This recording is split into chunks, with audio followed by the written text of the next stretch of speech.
Muy buenas tardes, señor director general, alcalde, autoridades, amigas y amigos, algunos de hace muchísimos años, otros de hace menos y algunos de estos últimos días, ¿no? Me gustaría empezar dándole mis más sinceras gracias a los organizadores, a los anfitriones de este evento, a José León Hernández, a Cipriano Marín, a Julio Cuenca, a Juana Hernández, que también estaba por aquí, a José Rosario, a Juan Antonio Belmonte, también a los guías que hemos tenido estos días, porque a mí me han permitido descubrir algo que empieza a ser chicha, lo tenía tan cerca y no lo conocía, y me han permitido también aprender de ellos muchísimo. Yo soy como una especie de una cacharrería, porque no soy científico como lo son estas personas que nos han acompañado, tremendamente rigurosas, y que me han permitido empezar a entender unas pocas cosas de arqueología, de etnografía, de un territorio tan inmensamente rico. De hecho, mi oficio habitual tampoco es el de paisajes culturales, es el de la enseñanza y el del proyecto urbanístico, aunque llevo más de 20 años ocupado como afición en el campo de los paisajes culturales, fundamentalmente por la enorme fortuna de tener amigas y amigos en diferentes partes del mundo que me han llamado para ayudarles a reconocer, a proteger o a impulsar determinados paisajes, o la oportunidad también de debatir con los colegas de la UNESCO o a redactar incluso alguna memoria para intentar conseguir eso que ustedes están también persiguiendo, ese reconocimiento universal para Risco Caído. Una de las cosas más importantes que he aprendido en estos años es que es fundamental imaginar a lo largo del recorrido qué sucederá si afortunadamente se consigue ese reconocimiento, qué debemos pensar para trabajar para el día después. Y en este sentido intentaré comentar algunas cosas al hilo de los proyectos en los que he tenido la suerte de participar, pero antes me gustaría responder a una pregunta que me han hecho muchas veces y que seguramente a muchos de ustedes también se las han planteado. ¿Por qué nos ocupa y por qué nos preocupa tanto hablar de patrimonio cultural? ¿Por qué nos apasiona este tema y empleamos tanto tiempo en charlar, en debatir sobre ello, ¿no? Seguramente que aquí en esta sala encontraremos respuestas muy diversas, todas ellas muy legítimas, y les voy a dar la mía personal, que seguramente coincide con la de muchos de ustedes, ¿no?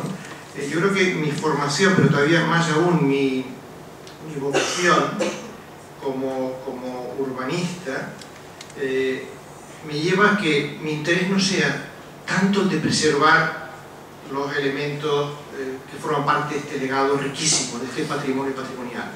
Simplemente porque para ello existen, ya lo hemos visto aquí, personas inmensamente más preparadas. Por lo tanto, yo creo que mi deber como urbanista, como persona profesional que quiere estar comprometido con el bienestar de las personas y de los territorios donde estas personas moran, es poner en valor esos recursos que atesoran lo que llamamos paisajes culturales al servicio del desarrollo local, al servicio de la mejora de la calidad de vida de esas personas, en definitiva de que puedan vivir con mayor dignidad ese día después, en definitiva ayudarlos a convertirlos en esos lugares que van a coadyuvar, que van a posibilitar esa vida más digna, pero también que posibilitarán disfrutar a los visitantes suficientemente sensibles y que se comporten como un ciudadano más.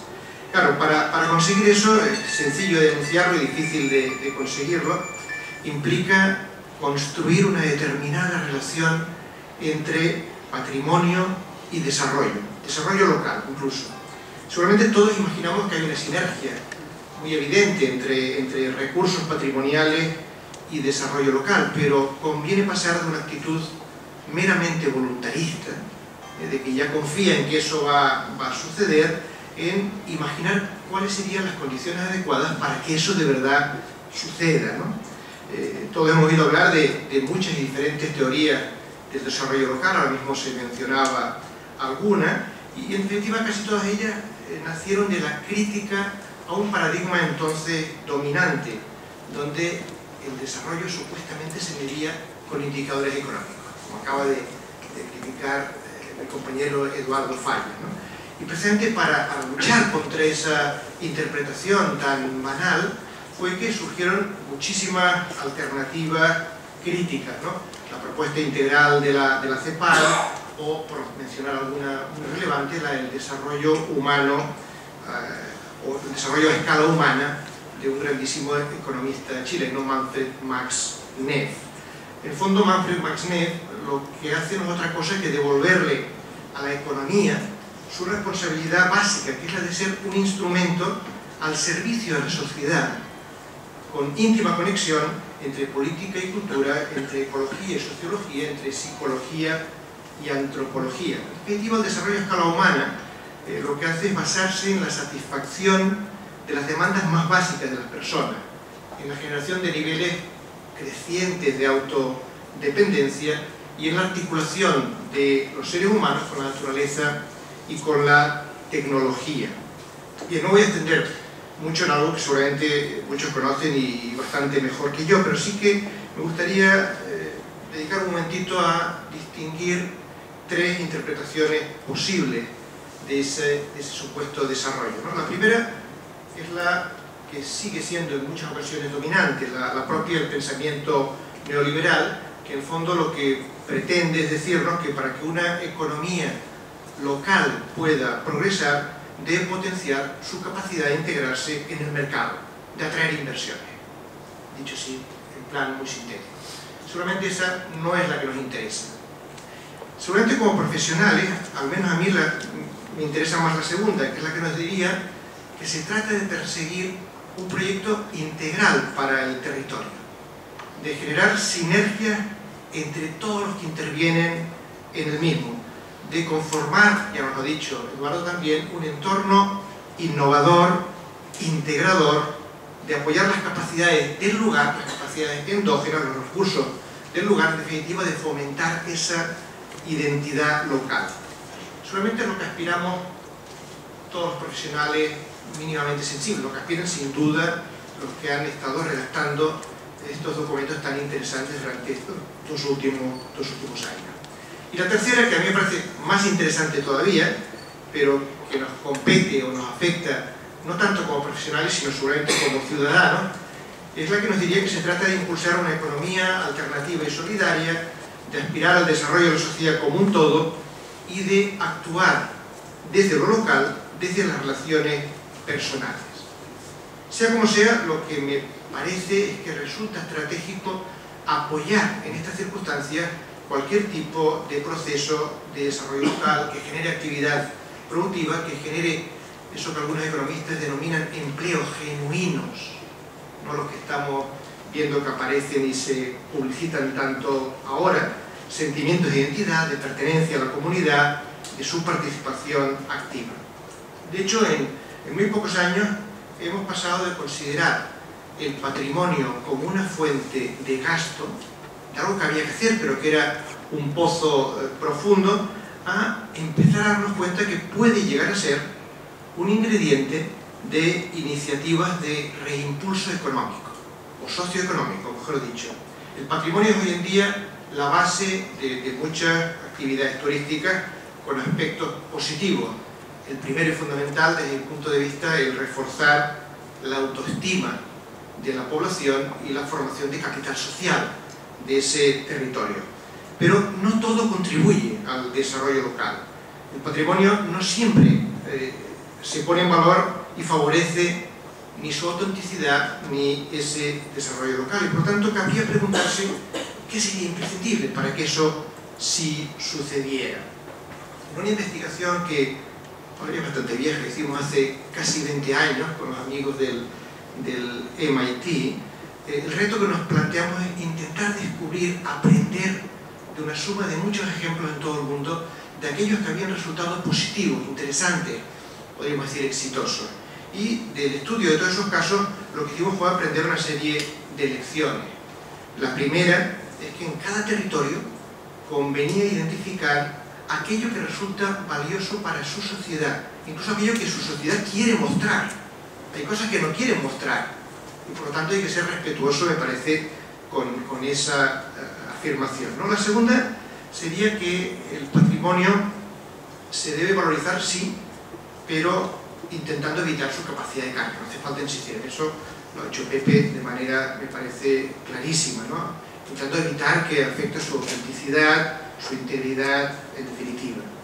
La tercera sería que el desarrollo no es ni siquiera una meta, es un proceso. Es ir avanzando y, por lo tanto, como tal proceso hay que ir reformulando continuamente cuáles serían los modelos, cuáles serían los instrumentos que nos permiten llegar a alcanzarlo. Eso, en definitiva, nos llega a decir que necesitamos nuevos instrumentos de gestión, seguramente más complejos y más relacionados con esa gobernanza de la cual venimos hablando. Fundamentalísimo, involucrar a la población absolutamente en los procesos de reconocimiento y de puesta en valor de ese patrimonio. Y finalmente, que para maximizar el rendimiento de esas inversiones en patrimonio, lo que hay que buscar siempre es establecer la mayor cantidad posible de sinergias individuales y colectivas, locales y más generales. Hace unos pocos años me propusieron elaborar la memoria base para la inclusión como patrimonio de la humanidad de un territorio tan impresionante como delicado, de la Sierra de Tramontana en Mallorca, que quizá muchos de ustedes conozcan. Es un paisaje cultural que también muestra el legado de diferentes civilizaciones a lo largo de los siglos, y en poco más de un año se consiguió redactar todos los estudios previos, conseguir el impulso del gobierno, y finalmente tuvimos, no sé si la fortuna o no, eso el tiempo lo dirá, de obtener ese reconocimiento. De hecho, antes de mostrarles algunos aspectos de ese proyecto, por si pudiera tener algún tipo de similitudes o de interés para el caso que ahora nos ocupa, valdría la pena insistir en algunas definiciones de lo que es un paisaje cultural, porque para mucha gente pareciera que el paisaje cultural lo ha descubierto la UNESCO en 1992, y que lo proclama a los cuatro vientos con definiciones bastante complejas, bastante más preocupadas por un control administrativo, por un impulso político, cuando el gran personaje que define por vez primera este concepto es el profesor Karl Sauer en Berkeley en 1925, hablándonos esencialmente de algo tan elemental y tan bonito como la relación armoniosa entre naturaleza y humanidad, entre hábitat y hábitos, o en definitiva, si quieren, entre paisaje y paisanaje. Por lo tanto, para nosotros, para simplificar y hacer más directamente transmisible esta idea, podríamos decir que un paisaje cultural no es otra cosa que el registro de la humanidad sobre el territorio, entendiendo ese territorio como el resultado de esa construcción humana.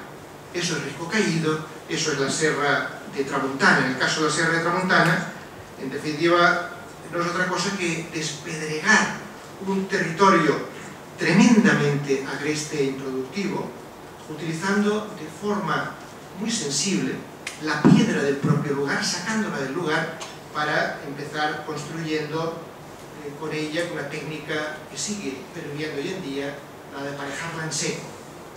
Claro, de esa manera consiguieron cosas que ustedes ven aquí, conformar bancales, hacer cultivable un terreno que no lo era, y cuando nos tocó, como les está tocando a ustedes, intentar justificar por qué esto es único, por qué esto es excepcional, en definitiva se nos ocurrió empezar planteando esto, precisamente, las difíciles condiciones en las cuales, también en Risco Caído, esos habitantes desarrollan su labor, destacar los rasgos que le otorgan una importante carga simbólica en referencia, en relación con otros bienes también listados.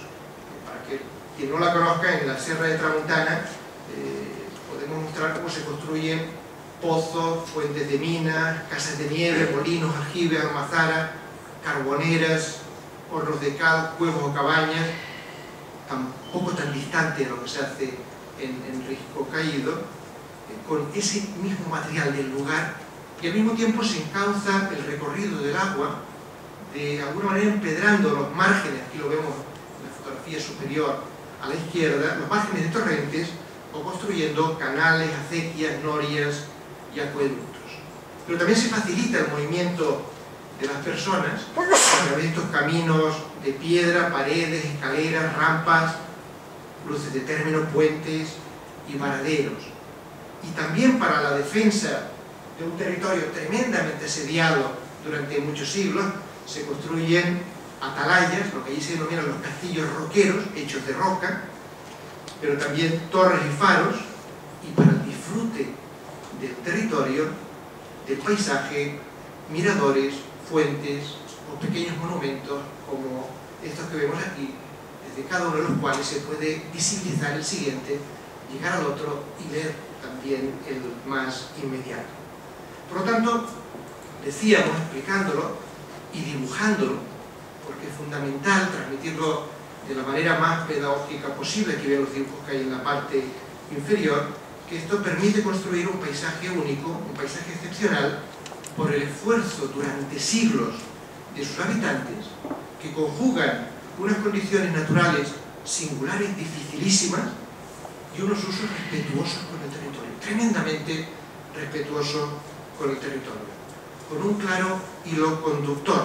En definitiva, aprovechar cuidadosamente la piedra que encuentran en el terreno y aprovechar las gotas de agua que con el gran magisterio de la cultura musulmana consiguen ir reconduciendo y hacer productivo lo que no lo era. Desde hace un momento que, aunque goza de notable reconocimiento, la denominación paisaje cultural es un término relativamente poco común, y por eso cuando lo comentábamos con nuestros compañeros, siempre dijimos, tenemos que encontrar una manera más sencilla de transmitir lo que es un paisaje cultural, y se nos ocurrió decir que no era otra cosa que un ámbito geográfico que a veces se asocia a un evento, a veces a una actividad o a un personaje, pero que aúna también ciertos valores estéticos y culturales. O dicho de una manera mucho más simple, mucho más reductiva si quieren, pero que a mí me parece más hermosa, un paisaje cultural es la huella del trabajo sobre el territorio. Es algo así como un memorial a un trabajador desconocido, sea agricultor, sea pastor, sea lo que fuere. Bien, durante estos últimos 20 años hemos tenido la suerte de poder intervenir, poder comentar, poder proyectar en diferentes paisajes culturales, a veces para intentar salvar unas colonias industriales a lo largo de un fragmento de río, o impulsar un parque agrario en el delta del Llobregat, justo rodeando el aeropuerto de Barcelona, una fachada fluvial o una acequia medieval. Y voy a intentar ver en algunos de ellos cómo se afrontó o no se afrontó esa preparación previa y ese día después. Por ejemplo, en Minas Gerais nos llamaron muy preocupados. Ustedes saben que Minas Gerais es un territorio donde el oro y las piedras preciosas dieron lugar a un rico rosario de capillas de un barroco singular y a muchas poblaciones que esconden una rica historia detrás de esas calles empedradas y en mucha pendiente. Pero con el paso del tiempo, en Minas Gerais lo que se está produciendo es esto: una tremenda explotación de un mineral riquísimo en hierro por una de las compañías multinacionales más importantes del mundo, la compañía Vale. En Brasil tienen algunas cosas realmente loables, como una enorme preocupación por el medio ambiente o una necesaria participación de las empresas en el mantenimiento del territorio. En este caso creo que fue la propia Fundación Vale, esa multinacional tremenda, la que pidió colaboración para ver cómo revertir un fenómeno. Ya se lo pueden empezar a imaginar cuando ven estas fotografías, ¿no?, de las canteras de hierro, que ha implicado pues, afección sobre los cauces fluviales, problemas sobre la vegetación de ribera, problemas de salud de los propios trabajadores, y que por tanto habría que intentar revertir. Todo giraba al final alrededor de esas minas de hierro, pero estas habían creado también notables problemas.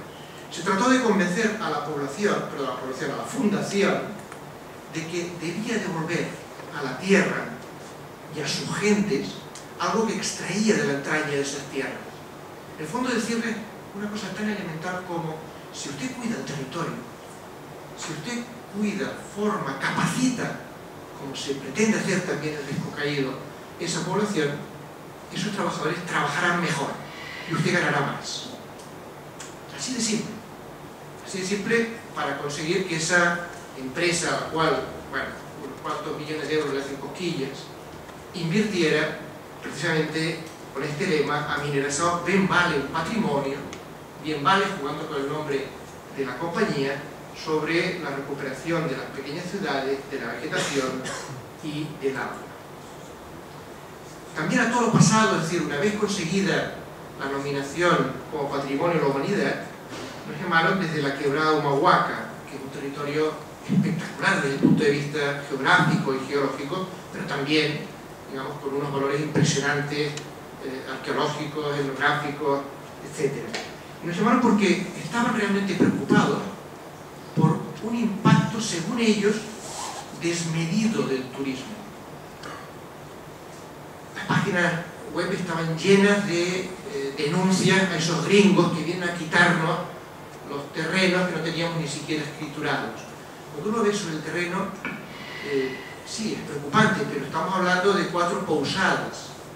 Es decir, poca cosa, pequeños hotelitos rurales. ¿Cuál es el problema fundamental?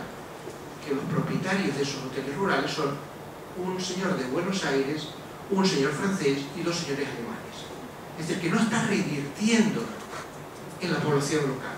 Ha habido un emprendedor que se ha adelantado y que, por lo tanto, digamos, ha empezado a sacar partido de esa afluencia, que son unos pocos centenares de personas, pero que puede ser relevante, porque además gente que se pierde en el noroeste argentino ya se imaginan que un turista, como le llamaré después, de intereses, o un visitante, me gusta más decirlo así, de intereses especiales. Bien, ¿qué es lo que descubrimos en definitiva?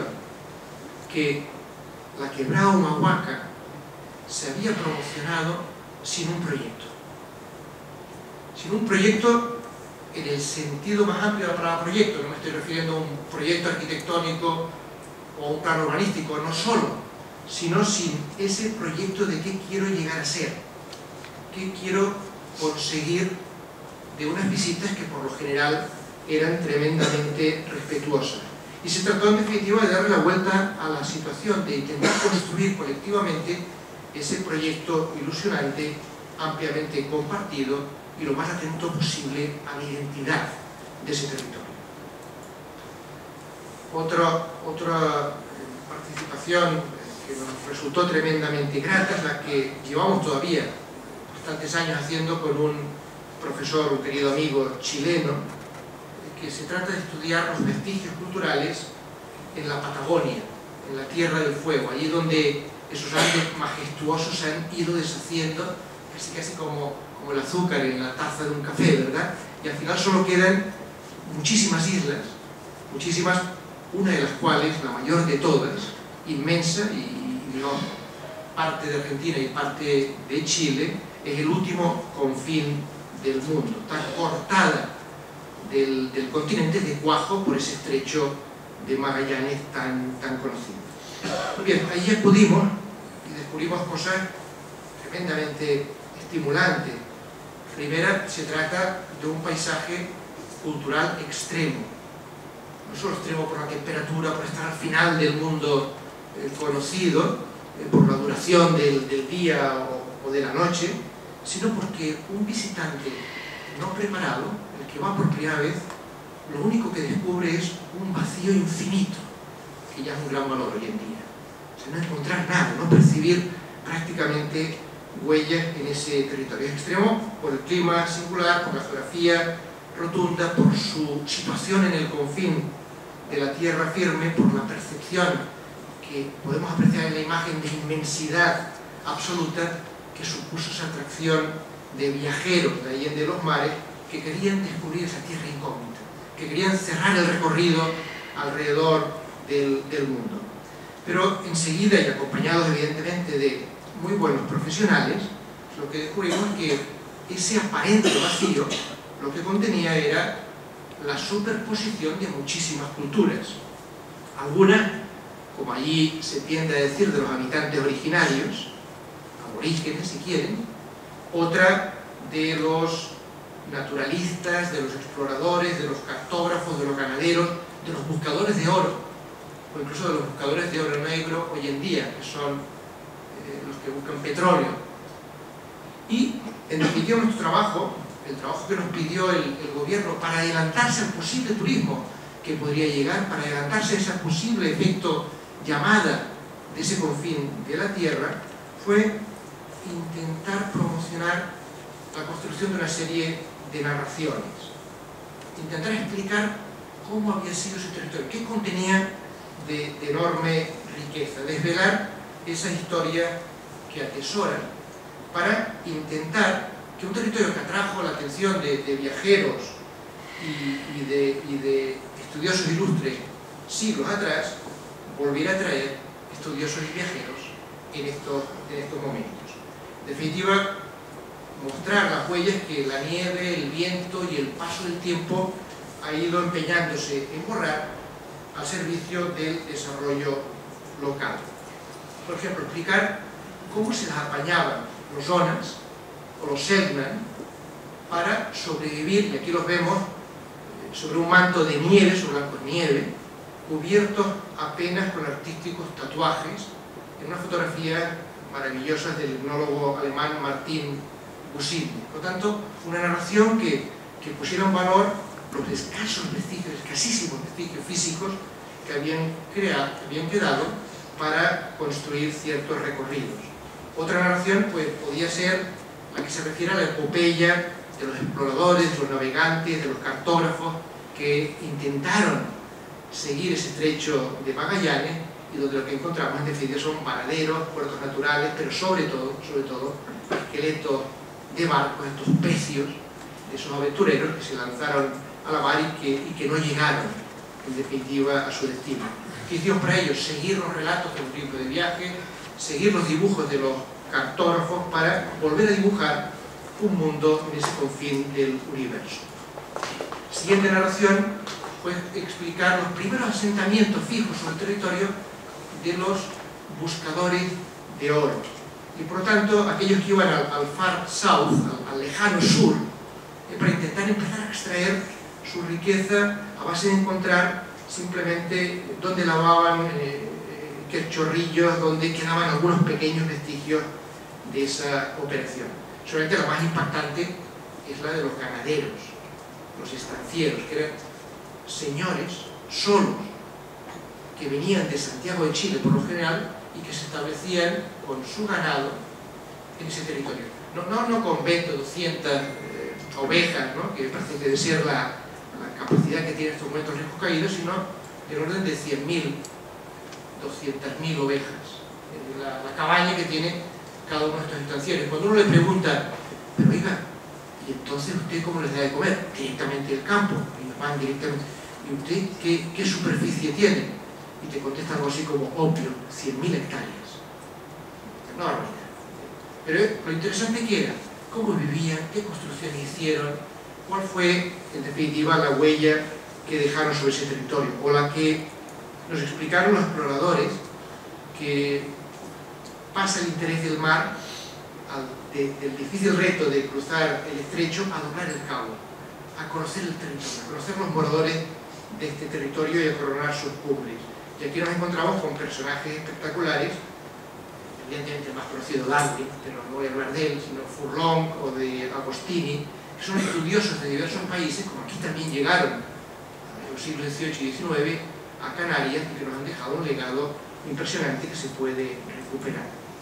Y finalmente, un episodio de los años 60, que es la explotación del petróleo, que se va a traducir en pozos, en campamentos, pero en algunos centros poblados típicos de los años 60, ¿no? Esta arquitectura casi pop art, ¿verdad? Donde viven la mitad del año, mientras que el resto lo pasan directamente en las plataformas.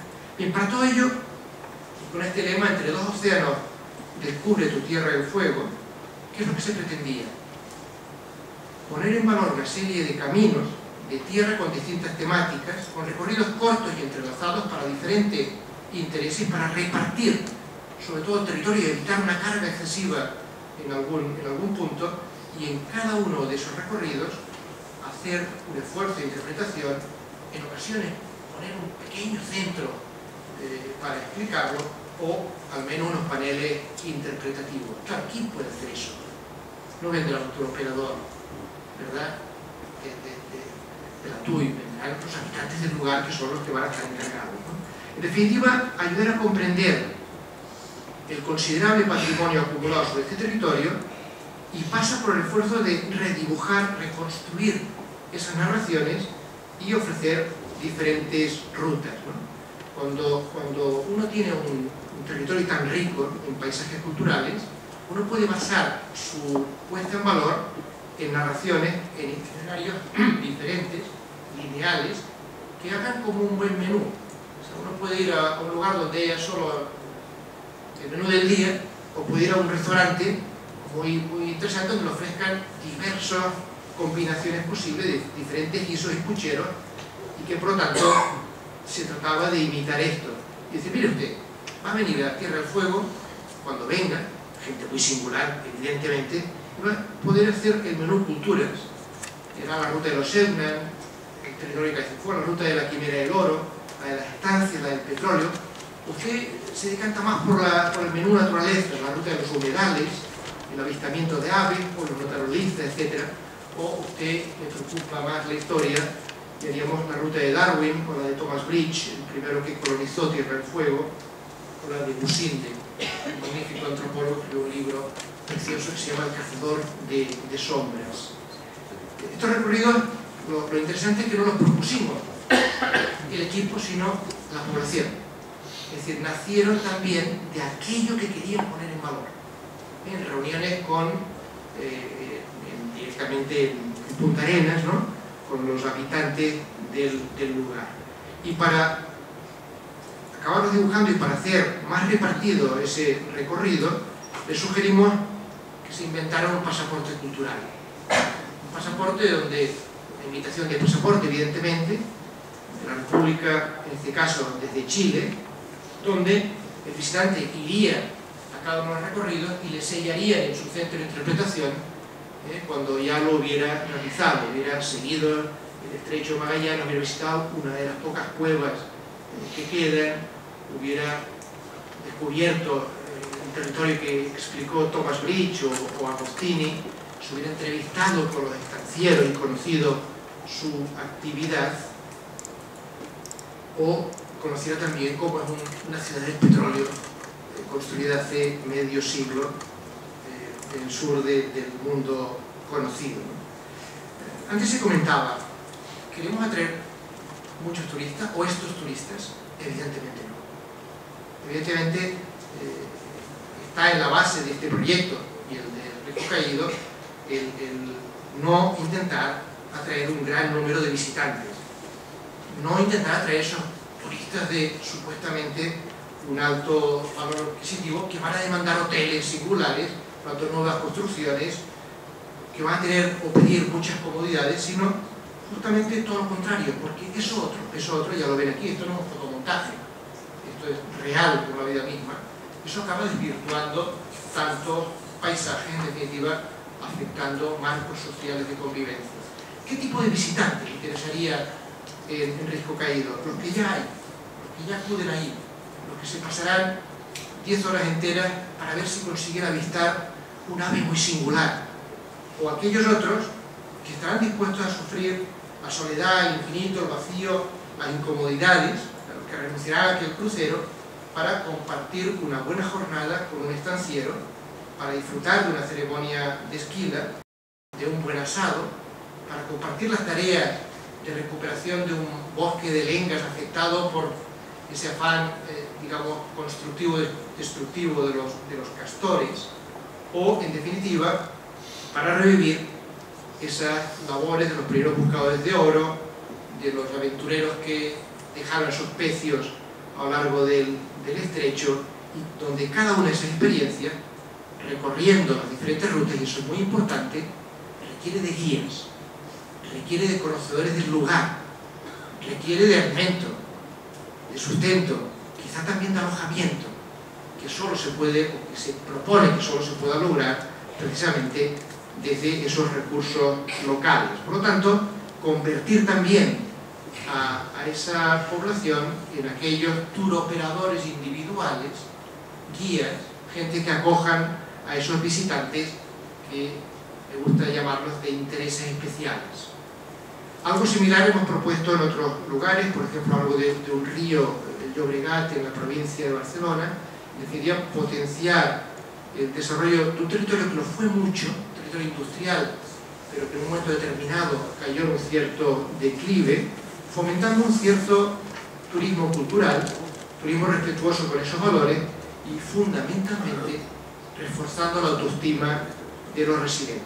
A mí me parece que revalorizar los recursos patrimoniales supone un modelo económicamente más viable, ambientalmente más sostenible y atento a la identidad de cada territorio y haciéndolo con cautelas socialmente más justo.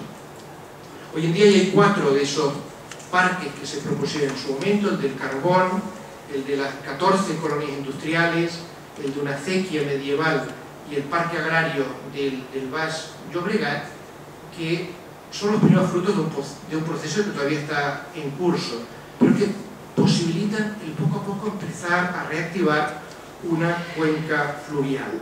De hecho, esas experiencias y algunas otras realizadas aquí, aquí al lado, en Tenerife, son las que aplicamos precisamente a la Sierra de Tramontana.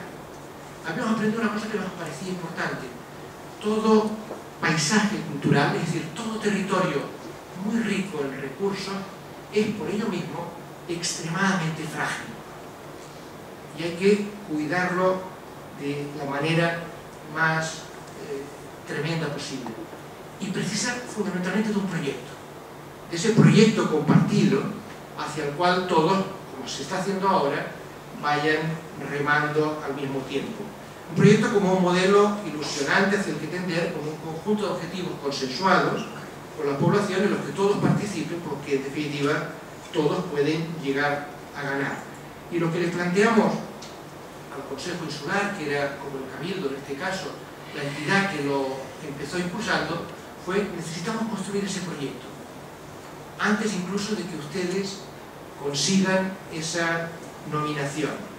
Y como comentamos esta mañana con Pepe, lo hicimos como tantas veces como una labor de apostolado, ¿verdad? Apostolado urbanístico en este caso, ¿no? Y mira, ya les ayudaremos a hacerlo, lo haremos con un taller de profesionales en la universidad, donde intentaremos imaginar ingredientes para ese proyecto que ustedes pues ya podrán desarrollar.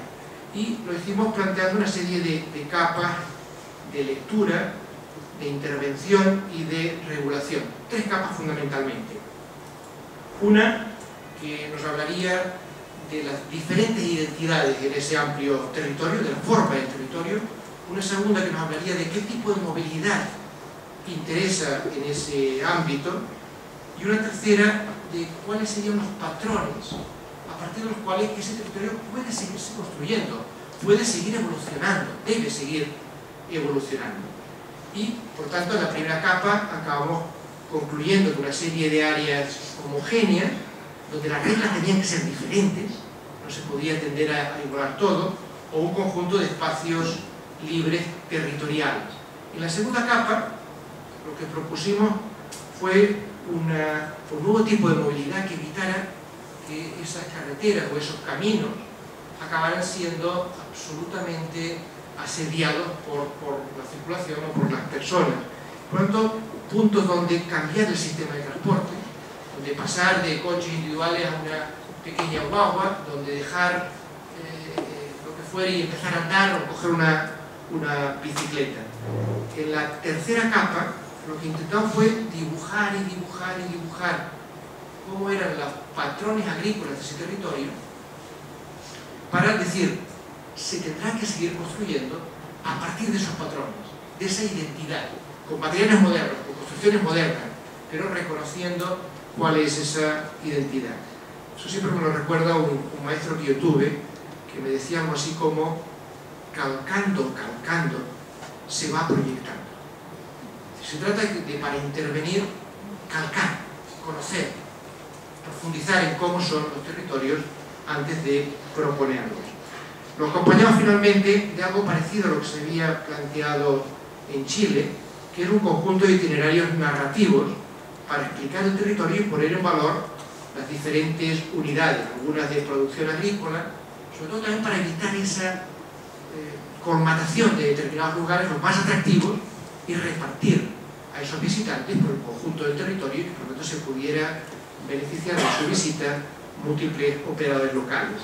Y explicar cosas como los piratas, la costa de los piratas, los valles de las posesiones, que son las grandes fincas con origen prácticamente medieval, los caminos del agua, las aguas de Alá, porque fue esa cultura la que introdujo ese dominio tan rico, el paisaje ilustrado, etcétera, etcétera.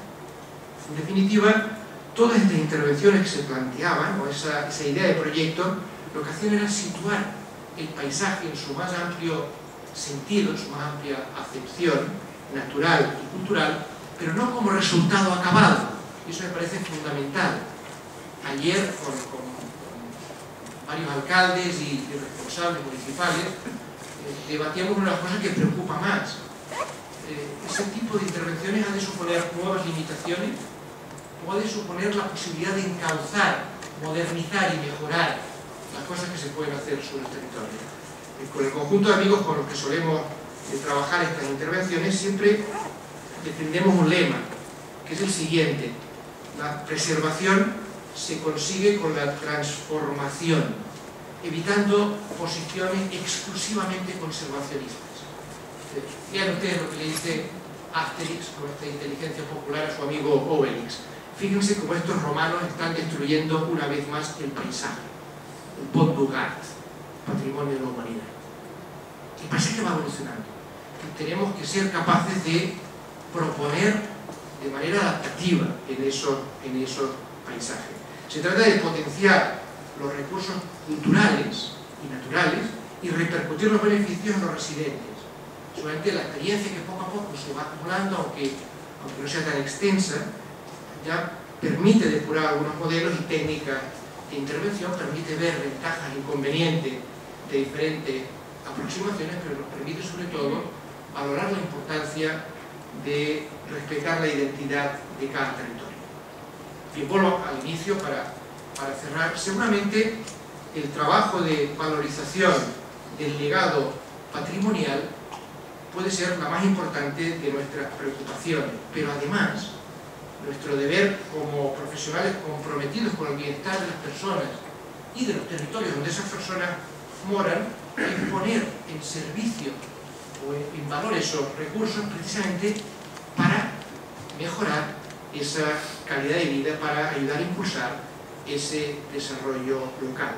Creo, y con ello acabo, que nuestro compromiso, nuestro empeño principal debe ser ayudarles a convertirse en lugares donde las personas puedan vivir con mayor dignidad y los visitantes se impregnen de ese sentimiento y se comporten como un ciudadano más.